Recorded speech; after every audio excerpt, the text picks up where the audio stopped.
Alhamdulillah wa kafa wa salatu wa salamu ala ibadihi alladhina istafa khususan ala afdalihim wa khatamin nabiyyin Muhammadin al-amin wa ala alihi wa sahbihi ajma'in wa ba'd.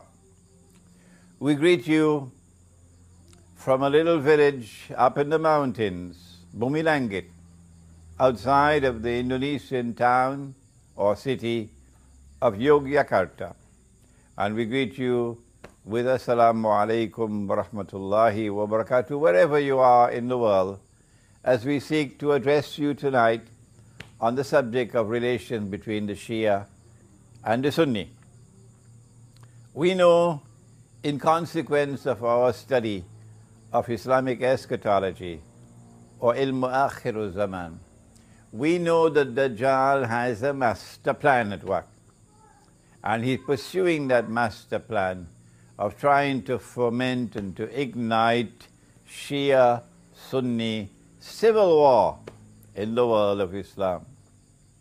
Such a civil war has not as yet occurred. They tried it. When Saddam Hussein launched his aggressive attack on Iran, pure aggression, on behalf of the Zionists, because Saddam Hussein was their blue-eyed boy. The war with Iran, which lasted for 8 years, did not succeed in igniting Sunni-Shia civil war in the house of Islam. No, it did not. Allah did not allow it to happen. And then they launched yet another attack in the armed insurrection in Syria, hoping that that armed insurrection in Syria would ignite Sunni-Shia civil war. It has been now 3 years since they launched that armed insurrection in Syria, and they have not as yet succeeded. And now it seems as though the last card that they have to play is a card called ISIS.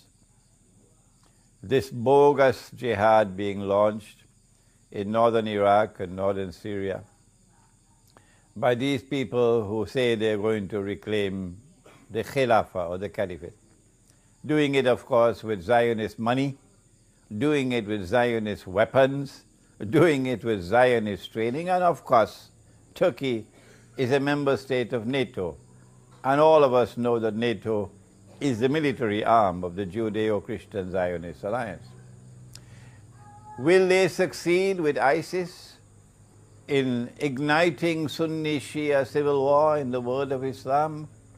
I do not know, but I have a duty to do all that I can possibly do to ensure that it does not happen. One of the things that can be done is to bring some theoretical analysis to the Shia-Sunni divide in Islam, to try to bring some clarity of thought to the subject, and in the process to try to build a bridge between the Sunni and the Shia, to establish a common front, to establish Shia-Sunni solidarity in facing a common enemy, those who want to eventually rule the world from Jerusalem by the hook or by the crook, but it's always by the crook. How do we bridge the divide between the Shia and the Sunni? All that we want to do in this presentation is to deliver a warning, the mother of all warnings, to the Sunni, who are now beating their drums and blasting their trumpets, declaring that the Shia are kuffar. Those Sunni who are dancing to every tune that Dajjal plays should listen to this warning. And it is delivered as part of a theoretical presentation with no boxing gloves on my hands. No. How does a community become kuffar when they say of themselves that they are Muslim? There is a process. and those who dance to Dajjal's tunes should know what is the process. The process is that a scholar, not a schoolboy, a scholar of a sufficient rank and standing in the world of Islamic scholarship, must deliver a fatwa or a legal opinion. And that legal opinion is delivered with all the arguments which support the position, declaring that a particular group of people are no longer Muslims, they are kuffar. This fatwa of kufr has to be established, has to be pronounced. It has to be reduced to writing and circulated amongst the scholars. When that is done, then the next part of the process is to achieve ijma' or consensus.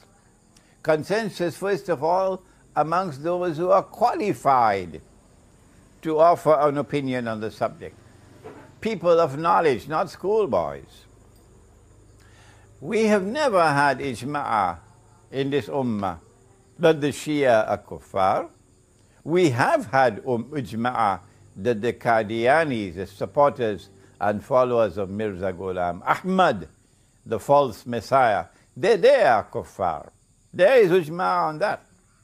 But there has never been ijma' that the Shia are kuffar. Where has reason gone? Where has logic gone? Where has elementary common sense gone? If such a fatwa had been delivered, and if there had been ijma' of the ummah that the Shia are no longer Muslims, they are kuffar, then how do you explain that the Shia have never been stopped from performing the Hajj?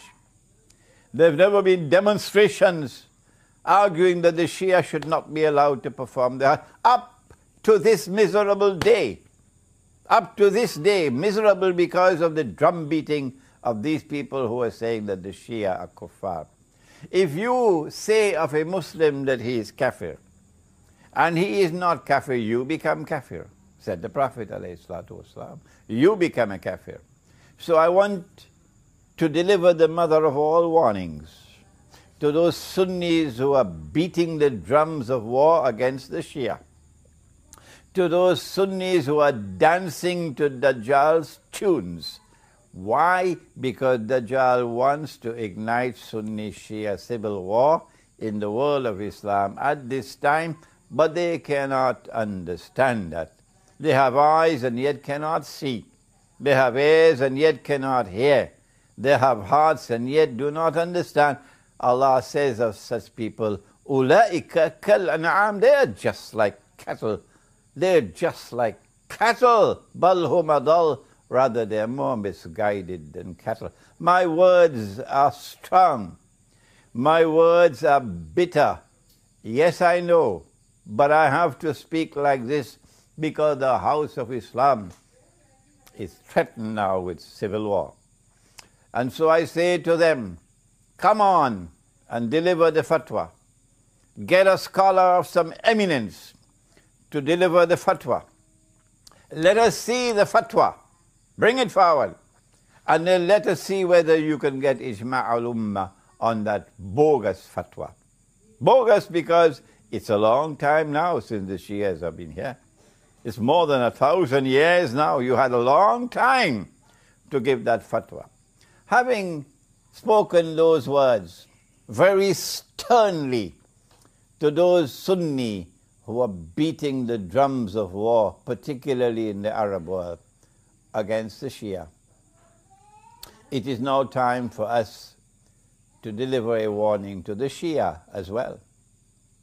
We have recognized the revolution in Iran to have been a positive development because Imam Khomeini rahimahullah reached out to the Sunni world and sought to establish Shia-Sunni solidarity. And the revolutionary government in Iran has continuously maintained that policy of seeking to build and preserve Sunni-Shia solidarity. But we don't know what tomorrow holds in store for Iran. We don't know what's going to happen tomorrow in Iran, so it's time for us to deliver a gentle warning now. And that is that no one can differ at all that the supreme authority in Islam is the Quran. It is the Quran and the Quran alone which has absolute authority in Islam. And everything else beside the Quran must submit to the Quran. And hence the hadith are subsidiary to the Quran.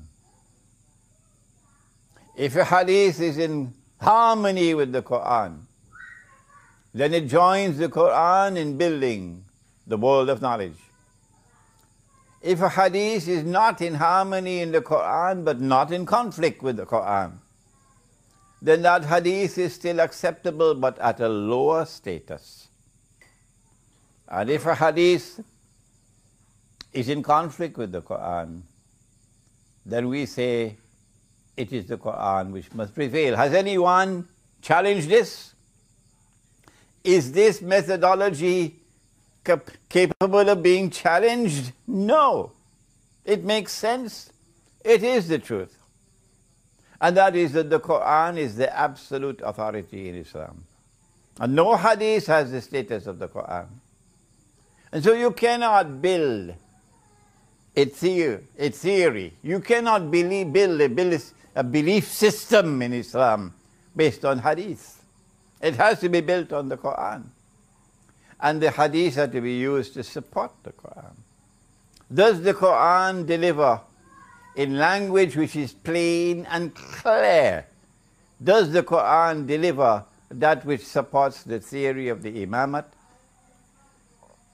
That the leadership of the Ummah of Muhammad alayhi salatu wasalam upon his death was a leadership divinely decreed to have been that of Ali radiallahu ta'ala anhu? Does the Quran support that?